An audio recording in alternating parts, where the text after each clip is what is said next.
Aujourd'hui, je voulais te parler du syndrome de la page blanche, ou plutôt, comment ne plus l'avoir.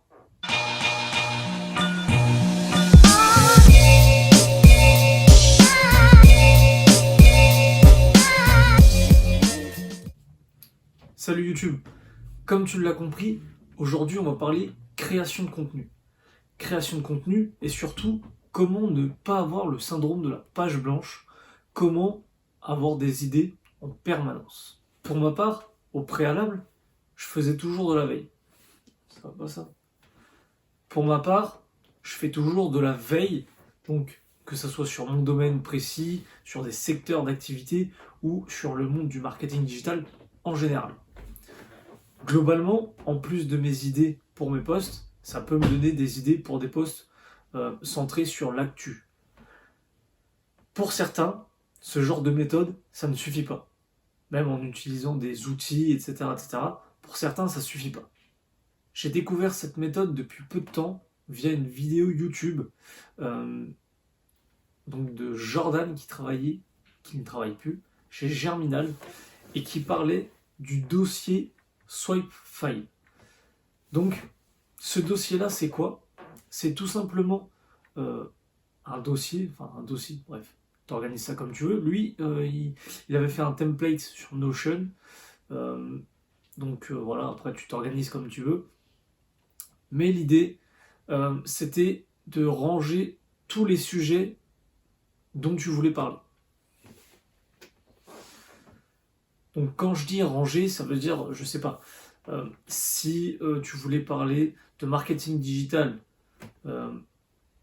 mais que dans le marketing digital, tu voulais évoquer plusieurs disciplines, je sais pas, je dis une bêtise, mais copywriting, vente, social media, etc., etc. Bref, tu classes toutes les disciplines sur lesquelles tu veux parler, prendre la parole. Et ensuite, ce que tu fais, c'est que dans chacune de ces catégories, ensuite tu peux mettre toutes tes idées. Tu ranges toutes tes idées. Donc tu mets des bullet points, tu t'organises comme tu veux. Mais l'idée, c'est d'avoir un maximum d'idées par sous-catégorie et catégorie. Et avec ça, tu te le constitues en fait au fil du temps. C'est pas quelque chose que tu vas faire comme ça en une journée ou en une après-midi. C'est un dossier que tu vas te constituer au fur et à mesure. Déjà, le travail le plus compliqué, c'est de mettre tous les sujets dont tu vas parler, toutes les disciplines, toutes les catégories, etc. etc. Et une fois que tu as ça, au final, tu as fait le plus dur. Parce qu'après, l'idée, c'est juste de mettre tes opinions, des actus, etc., etc., dont tu vas pouvoir parler par la suite. Alors, pas forcément des actus, mais voilà, surtout tes avis, tes opinions sur des pratiques, etc., etc. Et l'idée, c'est qu'avec ça, en fait, ce que tu fais, c'est intemporel. Ça veut dire que si j'ai travaillé mon fichier au 1er janvier, que je sais pas, je l'ai fini 2 mois plus tard, et que dans un an, je veux réutiliser une notion que j'ai déjà utilisée, rien ne t'en empêche, parce qu'au final, le poste n'est pas tout prêt à l'emploi. Tu peux parler de la même notion, mais l'aborder sous un angle différent. Et c'est là toute l'importance de cette méthode, en fait.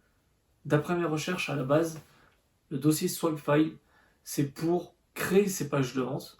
Et en fait, c'est un dossier où tu ranges toutes les pages de vente, toutes les meilleures lettres de vente qui t'inspirent et qui peuvent t'inspirer, qui peuvent te donner des idées. Et en fait, le but, c'est de classer ça par thématique, etc., etc. Voilà, à la base, d'après mes recherches, l'origine du dossier Swipefile. Donc, n'hésite pas à me dire si tu utilises cette méthode. Et bien sûr, n'hésite pas à me dire ce qu'il en est. Est-ce que à la base c'est pour la création de contenu ou est-ce que c'est vraiment centré sur les landing pages à la base? Voilà, on se retrouve dans une prochaine vidéo.